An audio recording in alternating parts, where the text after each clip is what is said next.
मैं बस इतना कह रहा हूँ कि हमारे जीवन की घटनाएं हमारे अच्छी या बुरी किस्मत से नहीं बल्कि फैसलों से ही होती है। उदाहरण के तौर पर हम जंग हारे क्योंकि हमारी रणनीति गलत थी। पड़ोसी राज्य ने भेड़ नहीं दिए क्योंकि हमने पिछली किस्त अभी तक नहीं चुकाई। और आपका तोता चीचा को वैद्य के पास ले जाने में बहुत देर हो गई थी। बादशाह ने इस बात पर गौर किया और बोले, और हमारी ये सूजी हुई टांग, इसका क्या? क्या हम जानबूझकर वहां गिर पड़े?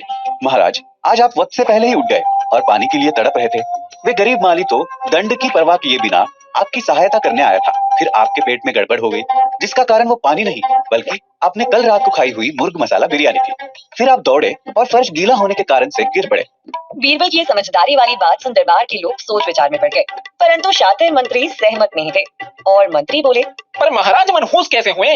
दरअसल मनहूस कोई नहीं है। फिर भी अगर माली चाहे तो ये इल्जाम वो महाराज पर भी लगा सकता है। वो कैसे? आप ही सोचिए महाराज, आज सवेरे सवेरे उस माली ने आपकी शक्ल देख ली थी, जिसके बाद उसे आज आजीवन काल कोठरी में डाल दिया जाएगा। तो क्या आप उस माली के लिए मनहूस नहीं हुए? बीरबल की बात बादशाह को समझ आ गई और वे हंस पड़े। सही कह रहे हो बिरबल, हमें ऐसे अंधविश्वासों पर भरोसा नहीं करना चाहिए। जाओ उस माली को पेश करो और हमें वक्त पर पानी देने के लिए उसे इनाम में 100 सोने के मुद्राओं के साथ महल के भीतर आने जाने की अनुमति दे दी जाए। फिर क्या, बीरबल के सूझबूझ के कारण माली से मनहूस होने का कलंक मिट गया और हमने ये सीखा कि हमारी जिंदगी हमारी किस्मत नहीं, हमारे फैसले बनाते हैं।